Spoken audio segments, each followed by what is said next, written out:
ಒಂದು ಎಕರೆ ಲ್ಯಾಂಡ್ ಬಂದಿದೆ. Red soil. ಬನ್ನಿ ಹೊರಗಡೆ ಹೋಗೋಣ. ನೋಡಿ ಇದೇನೆ ಡ್ಯಾಂಬರ್ ಪಾಯಿಂಟ್ ಇದೆ. ಒಳ್ಳೆ ರೆಡ್ ಸಾಯಿಲ್, ನಿಮಗೆ ಸೂಪರಾಗಿದೆ ಜಾಗ. ಮಾತ್ರ ಫ್ಲ್ಯಾಟಾಗಿ ನೀಟಾಗಿದೆ. ಒಳ್ಳೆ ಸೆಕ್ಯೂರ್ ಜಾಗ. ನಿಮಗೆ ಮಣ್ಣು ಮಾತ್ರ ಒಂದು ಕಲ್ಲು ಕೂಡ ಇಲ್ಲ. ಪ್ಯೂರ್ ರೆಡ್ ಸಾಯಿಲ್, ಇಟ್ಟಿಗೆ ಮಣ್ಣು. ನೋಡಿ ಸಾಯಿಲ್ ಹೆಂಗಿದೆ.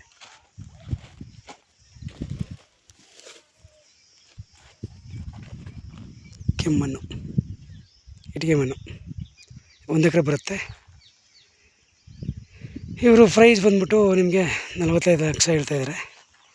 ಸ್ವಲ್ಪ ನೆಗೆಸಿಬಲ್ ಅದು ಅಷ್ಟೇ, ಚೂರು ನೆಗೆಸಿಬಲ್ ಆಗ್ಬೋದು. ಒಳ್ಳೆಯ ಸೆಕ್ಯೂರ್ ಜಾಗ. ನಿಮಗೆ ಇವರು ಪ್ರೈಸ್ ಬಂದ್ಬಿಟ್ಟು 45 ಲಕ್ಷ ಹೇಳ್ತಾಯಿದ್ದಾರೆ. ಸ್ವಲ್ಪ ನೆಗೆಸಿಬಲ್ ಇದೆ ಅಷ್ಟೇ. ಡ್ಯಾಂಬರ್ ಪಾಯಿಂಟ್ ಇರುವಂಥ ಲ್ಯಾಂಡ್ ಇದು. ತುಂಬ ನೀಟಾಗಿ ಫ್ಲ್ಯಾಟಾಗಿ ಚೆನ್ನಾಗಿದೆ. 1 ಎಕರೆ ಜಮೀನಿದು. ನಿಮಗೆ ಬ್ಯಾಂಗ್ಳೂರಿಗೊಂದು 190, ಮೈಸೂರಿಗೊಂದು 40 ಕಿಲೋಮೀಟ್ರ್ ಬರ್ಬೋದು. Contact number 9902559962. ವಿಡಿಯೋ ಲೈಕ್ ಮಾಡಿ, ಶೇರ್ ಮಾಡಿ, ಸಬ್ಸ್ಕ್ರೈಬ್ ಮಾಡ್ಕೊಳ್ಳಿ ದಯವಿಟ್ಟು. Thank you for watch. ಧನ್ಯವಾದಗಳು.